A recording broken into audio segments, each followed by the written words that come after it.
नमस्कार मित्रों, स्वागत है आपका ऑडियो साइकोलॉजी के अंदर।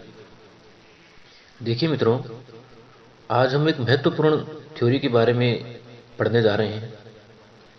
ये थ्योरी जहाँ शिक्षा मनोविज्ञान की बात होती है, इस थ्योरी के बारे में बातें पूछी जाती है। तो बहुत ही इंपॉर्टेंट थ्योरी है।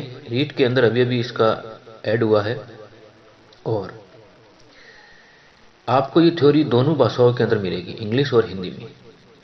जो इंग्लिश मीडियम में है उनके लिए भी अच्छी है और जो हिंदी मीडियम है उनके लिए भी अच्छी है। ये थ्योरी का नाम है निर्मितवाद। अधिगम में निर्मितवादियों का क्या सोच थी और वो किस प्रकार से सोचते थे कि बच्चे को किस प्रकार से मोटिव करना चाहिए ताकि वो एजुकेशन के अंदर अच्छे से अच्छा काम कर सके। जैसा कि आप सभी को पता है कि निर्मितवाद यानी कि उसको दूसरा नाम भी बोल सकते हैं अपन, रचनावाद। इंग्लिश में बोलते हैं इसको कंस्ट्रक्टिविस्ट, जो बना है कंस्ट्रक्शन से। कंस्ट्रक्शन का जो शाब्दिक अर्थ होता है वो होता है, अगर हम क्षेत्रीय भाषा के अंदर और सीधा इसका सटीक आंसर करें तो कंस्ट्रक्शन का मतलब होता है चेजा। यानी कि हमारे यहाँ जिस प्रकार से बिल्डिंग बनती है, कंस्ट्रक्शन का काम होता है, कैसे हम नीचे बेसमेंट से लेकर उसको धीरे धीरे धीरे हम बहुत ऊंची मंजिला इमारत बना देते हैं। ये जब वो इमारत बनती है तो इसके आगे पीछे अपन क्या लगाते हैं, स्केफोल्डिंग। स्केफोल्डिंग का मतलब हो गया अड्डा लगाते हैं ना चारों ओर। उस एक एक अड्डे पे चढ़ चढ़ के हम किस प्रकार से एक पूरी बिल्डिंग का निर्माण कर देते हैं। तो जो निर्मितवादी थे उन्हीं का भी यही सोच था कि कैसे बच्चा ये चीजें करता है स्केफोल्डिंग के जरिए। जो स्केफोल्डिंग का जो मेन टर्म है वो दिया था लेव वाइगोस्की ने। तो चलो हम शुरू करते हैं कि रचनावाद, निर्मितवाद या कंस्ट्रक्टिविस्ट थ्योरी। देखिए, दोनों भाषाओं में आपको देखने को मिलेगी। बहुत अच्छा मटेरियल है, इतना मटेरियल आपको कहीं नहीं मिलेगा यूट्यूब की दुनिया में। देख लीजिएगा, आराम से सुनिएगा, ध्यान से लगा के आपके निर्मितवाद के सारे कॉन्सेप्ट क्लियर हो जाएंगे। देखिए, by the 1980 the research of Dewey and Vygotsky had blended with Piaget's work in development psychology into the board approach of constructivism. 1980 के दशक में जॉन डीवी और वाइगोस्की ने इस चीज को तैयार किया और प्याजे ने भी इनके साथ क्या किया, वर्क किया। तो मेन रूप से जो प्याजे हैं, जहां प्याजे जिसको लोग जीन प्याजे बोलते हैं, उन्होंने बात की थी PK+1 इन ग्रुप में। PK+1 इन ग्रुप, PK का मतलब होता है प्रायर नॉलेज, और उसमें एक जोड़ देने पर वो भी ग्रुप के अंदर जो बातें होती है वो वाली। तो मेन रूप से इसके अंदर जो विचारधाराएं थी वो तो थी जहां प्याजे की। फिर उसके अंदर जॉन डीवी और वाइगोस्की वगैरह भी बहुत सारे ऐसे लोग आगे, उनके बारे में हम अध्ययन करेंगे कि क्या क्या था। The basic tenet of constructivism is that students learn by doing rather than observing. देखिए, मेन जो टर्म है ना कंस्ट्रक्टिविज्म यानी कि निर्मितवादियों का जो मेन टर्म है वो ये है कि बच्चा लर्निंग बाय डूइंग जब सीखता है वो ज्यादा बेटर होता है ऑब्जर्विंग के अलावा। और निर्मितवादियों का जो बेसिकली टर्म है वो है कि हाउ पीपल लर्न, लोग सीखते कैसे। हाउ पीपल लर्न, इस टर्म को याद रखना, ये निर्मितवादियों की देन है। How people learn, student bring prior knowledge into a learning situation in which they must critic and re evaluate their understanding of it. Student क्या करते हैं, अपने पीके यानी कि प्याजे इसके अंदर सम्मिलित है। प्याजे ने भी पीके की बात करी थी और वाइगोस्की ने भी पीके की बात करी थी, लेकिन प्याजे और वाइगोस में फर्क इतना है कि उन्होंने बोला PK+1 एंड वाइगोस्की ने बोला PK+1 इन ग्रुप। यानी कि अकेला बच्चा नहीं सीखता, ग्रुप के अंदर क्या होना चाहिए, स्टडी होनी चाहिए। ये बात किसने करी थी, वाइगोस्की ने। Constructivism is basically A theory about how people learn. तो कंस्ट्रक्टिविज्म से उनकी बेसिकली थ्योरी यही है कि लोग सीखते कैसे हैं। It says that people construct their own understanding and knowledge of the world through experiencing things and reflecting on those experience. यानी कि जैसे लोगों के अंदर अपना जो पीके होगा उसके सहारे वो अपने एक्सपीरियंस से दूसरी चीज़ों को अपने आप सीख जाएगा। तो ये बात तो हो गई हमारी कस्टमिज्म की थोड़ी सी फैक्ट के बारे में।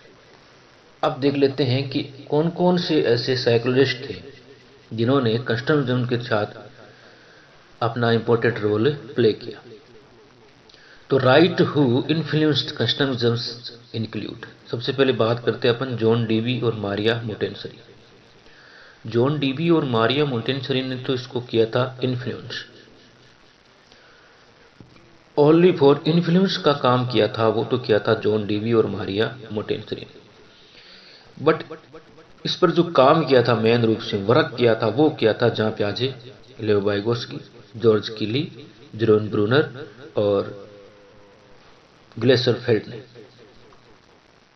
तो जॉन पियाजे, लेओ वाइगोस्की, जॉर्ज केली, जेरोम ब्रूनर और ग्लेसरफेल्ड ने इन पर मेन रूप से काम किया था। अब देखिए बात ये हो जाती है कि कस्टमिज्म तो ये सारे लोग मानते थे, लेकिन मानने का इनका जो नज़रिया था वो उनका सबका अलग अलग था। दूसरी बात तो ये होगी कि ये सारे के सारे कौन थे, कॉग्निटिव वाले लोग थे, संज्ञानवाद वाले जो विचारधारा के व्यक्ति थे, उन्होंने कस्टमिज्म की बात की थी। अगर ऐसा सवाल आ जाए कि कॉग्निटिव कस्टमिज्म के कौन थे, तब तो थे जॉन पियाजे। सोशल कस्टमिज्म आ जाए तब थे लेओ वाइगोस्की, और रेडिकल कस्टमिज्म की बात आ जाए तब थे एरिक एरिक्सन। ठीक है ना। और उसके बाद में इन लोगों ने इस प्रकार से चर्चा कर दी। अब आप थोड़ा आगे बढ़ते हैं कि चीज़ों में क्लासरूम के अंदर ऐसी कौन सी चीज़ें होती हैं जिससे निर्मितवादियों के अंदर और ज़्यादा बातें हो जाए। देखिए ध्यान से सुनते रहिए, बहुत इंपॉर्टेंट चीज़ है, दोनों भाषाओं में है। कॉन्सेप्ट क्लियर होंगे आप, सुनना। इन द क्लासरूम में the customism view of learning can point toward a number of different teaching practice. In the most general sense, it usually means encouraging student to use active technique. Classroom के अंदर क्या होना चाहिए कि बच्चों को ऐसे ऐसे प्रैक्टिस करवाई जाए, ऐसी ऐसी चीज़ें समझाई जाए जिसके उनके जो ज़्यादा जनरल सेंस है ना वो ज़्यादा हाई हो। बच्चों के अंदर उनका जो एक्टिव टेक्निक है उसके अंदर जो मेन सेंस है उसको एक्टिव किस प्रकार से कर सकते हैं, जैसे हम एक्सपेरिमेंट करके रियल वर्ल्ड प्रॉब्लम सॉल्विंग, कुछ तो एक्सपेरिमेंट देंगे, कुछ ऐसे वास्तविक जीवन की जो समस्याएं हैं उनको सोल्व करने के लिए देंगे, यानी बच्चा अपने आप करेगा।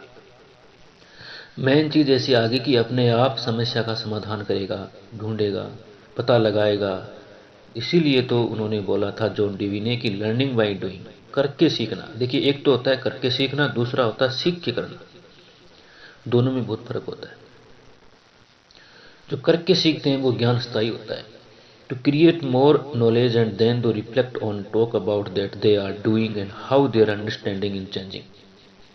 The teacher makes sure she understand and the students preaching conception and guide of the activity address them all them bullet of them. ठीक है।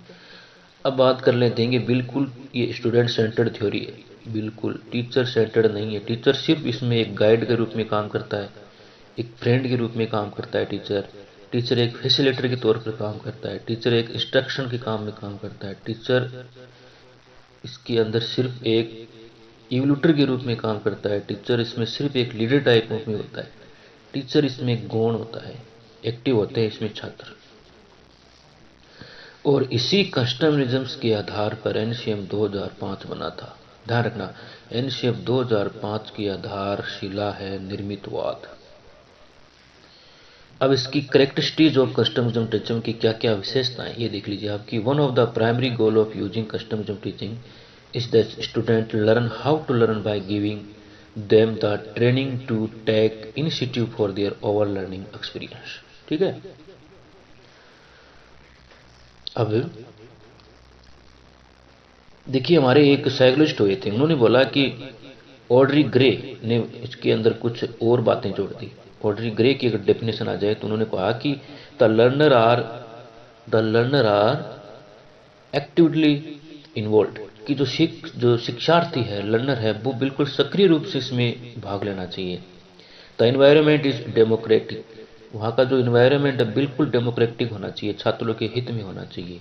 The activities are interactive and student centred, activity है वो interactive होना चाहिए, student centred होना चाहिए। The teacher facilitates a process of learning with student are increased be responsibility and autonomous। ठीक है, फिर अपन बात करते हैं उसके फर्दर मोर, इसके आगे थोड़ी बातें और हो जाती है, सुनिएगा ध्यान से कि in the customism classroom student work primary in group and learning and knowledge are interactive and timely. Customism classroom किस प्रकार से होनी चाहिए, वो इस प्रकार से होनी चाहिए कि बच्चों को ही उसके ऊपर छोड़ देना चाहिए। बच्चे अपने आप एक दूसरे से इंटरेक्टिव करेंगे, एक दूसरे से अंतर संबंध स्थापित करेंगे और डायमिनिक होंगे। There is a goal focus and emphasise on social and communication skill, उनका गोल एम्फेसाइज करना चाहिए सामाजिक और सूचना कौशलों पर, एज वेल एज कोलब्रेशन होना चाहिए, एक्सचेंज आइडिया, और अपने आइडिया को वो एक दूसरे के साथ एक्सचेंज भी कर सकते हैं ताकि उन्हें सीखने में और ज़्यादा मदद मिले। This is contrary to be traditional classroom in which student work primary alone, learning is achieved through repetition and the subject are strictly adhered to and guided by a textbook. Some activity encouraged in customization classroom, कैसे, एक तो होने चाहिए उसमें experiments कराना चाहिए बार बार उनको, बच्चों को जितना ज़्यादा हम एक्सपेरिमेंट कराएंगे बच्चे उतना ज़्यादा सीखेंगे। रिसर्च कराना चाहिए उनको क्लासरूम के अंदर। फील्ड ट्रिप है ना, ये बहुत बड़ी चीज़ है, बाहर घूमने ले जाना चाहिए ताकि बच्चे रियल दुनिया को देखकर आइडियाज लगाएंगे, अपने विचार को रखेंगे, जिससे उनका रचना क्या होगी और ज़्यादा बेहतर होगी। इसलिए उसको रचनावाद बोलते हैं, इसलिए उसको निर्मितवाद बोलते हैं। इन बना के सीखना, अपने आप सीखना, टीचर सिर्फ इसमें एक फैसिलिटेटर होता है। फिल्म दिखाते हैं जैसे मान लो बच्चों को कि दीज प्रोवाइड विजुअल कॉन्टेक्स्ट दस bring another sense into the learning experience, अपने अनुभव से द्वारा सीखता है। क्लास डिस्कशन होना चाहिए जिससे बच्चा और कुछ भी सीखेगा। ये बात तो हो गई। अब इसमें एक जो मेन चीज रह जाती है वो ये रह जाती है कि बच्चा ग्रुप में सीखेगा। Student primary work in group, और वो क्या होना चाहिए, बच्चे को हमें curriculum activity relay heavily on primary source of data and manipulated material उनको उपलब्ध करवाना चाहिए। हाँ, दूसरी बात ये होगी करिकुलम है ना, बुक होल टू पार्ट होना चाहिए जिससे उनके बिग कॉन्सेप्ट क्लियर होंगे, होल टू पार्ट होंगे। बाकी जब अगर ट्रेडिशनल चीज़ें होती है उसमें तो पार्ट टू होल होता है, जबकि कस्टमिज्म वाले उन्होंने बोला है कि हमें चीज़ें होल टू पार्ट होनी चाहिए। और आपको पता ही है कि उन्होंने लोगों ने बात ही होल टू पार्ट की थी, ठीक है ना। तो इस प्रकार से था हमारा कस्टमिज्म्स थ्योरी। तो मेन रूप से थोड़ी सी और देखें तो कस्टमिज्म लोग आईपी पर ज़्यादा विश्वास करते थे, और उन्होंने बोला कि exciting schema, previous experience, encoding करना, स्टोरेज करना बातों को, डुप्लीकेट नॉलेज को अपने न्यू नॉलेज के अंदर डालना, फोटोकॉपी करना, एज ए फोटोकॉपी करना, रीजनिंग क्लियर, ऑब्जेक्टिव और प्रॉब्लम सॉल्विंग की चीज़ें होनी चाहिए। तो ये थी बात मेन रूप से कस्टमिज्म की। तो कस्टमिज्म की बात करते हैं तो हिंदी में इसको रचनावाद या निर्मितवाद बोलते हैं। मेन रूप से इसमें जॉन डेवी और वाइगोस्की का हाथ था, और प्याजे ने इसको डेवलप किया साइकोलॉजी के अंदर। जॉन डेवी और मारिया मोंडेस ने इन दोनों ने इन्फ्लुएंस किया था, बट काम किया था जहाँ प्याजे, ले वाइगोस्की, जेरन केली और जेरन ब्रोनर और गिलेसरफेल्ड ने। और अगर कॉग्निटिव कस्टमिज्म की बात आ जाए तो जहाँ प्याजे होगा, सोशल कस्टमिज्म की बात आ जाए तो वाइगोस्की होगा, और रेडिकल कस्टमिज्म की बात आ जाए तो एरिक्सन होगा। टीचर सेंटर्ड है बिल्कुल, एनसीएफ 2005 पर आधारित है। मेन मोटो था इन लोगों का कि करके सीखना, how people learn, how people learn. Thanks for listening me and your question.